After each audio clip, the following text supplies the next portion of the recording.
derrière pour ça, c'est un sentiment de grandeur.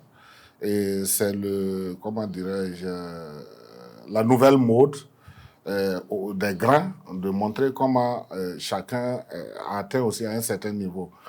Prenez le président français, quand il arrivait à la Maison Blanche, il était obligé de klaxonner pour qu'un cuisinier vienne le chercher et amener directement dans une salle où son document attendait déjà de signer. Alors, sans eau de bienvenue, on lui demande de signer des documents. Et c'est ça aussi qui fait la grandeur des forts. Voilà, la loi des plus forts. À un certain moment, on nous a trompé que non, on est égaux, on est autres. Mais quand vous regardez le comportement des grands, vous comprenez effectivement que la loi des plus forts n'a jamais quitté le milieu des humains. Donc aujourd'hui, quand Trump se comporte en face de Macron, alors vous voyez qu'il montre sa grandeur. Et aujourd'hui, entre Trump et Poutine, chacun se dit l'homme le plus puissant du monde. Alors, Poutine, lui, il ne le dit pas, mais on sent pas ces mots. Mais l'autre, lui, il se proclame.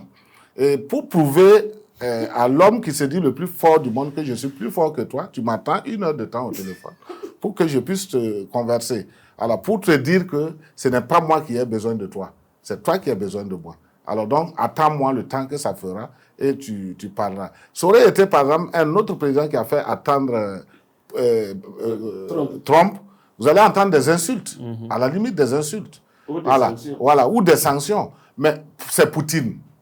Et Trump a toujours proclamé que Poutine, c'est son ami. Poutine, c'est quelqu'un qui veut ce que lui veut. Alors, si Poutine veut qu'il attende 1 heure de temps, il l'attend 1 heure de temps. Donc, ça laisse voir quand même la taille un peu de chacun. Alors, donc, pour le moment, nous avons 2 puissants ex aequo, voilà, par notre vision. Maintenant, c'est à eux de définir qui est vraiment le plus puissant du monde et les autres suivront. Voilà, donc je crois que cette rencontre téléphonique-là, c'est une ouverture quand même pour l'Ukraine, si l'Ukraine veut la paix, de pouvoir s'en sortir.